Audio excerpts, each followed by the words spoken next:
Good morning to all. आजच्या ब्लॉगची सुरुवात माझ्या प्रवासाने होते. आम्ही कुठे जात आहोत हे तुम्ही पुढे ऐका. कुठे चालले देऊ आपण?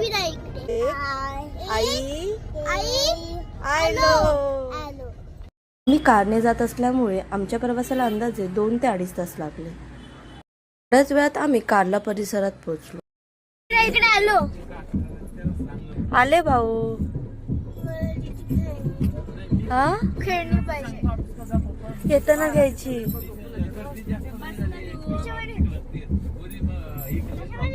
Good morning. सगळं काही एका मिनिटाच्या व्हिडिओत दाखवणं कठीण आहे, त्यामुळे लवकरच लॉंग व्हिडिओ येणार आहे, तो नक्की बघा. Stay tune.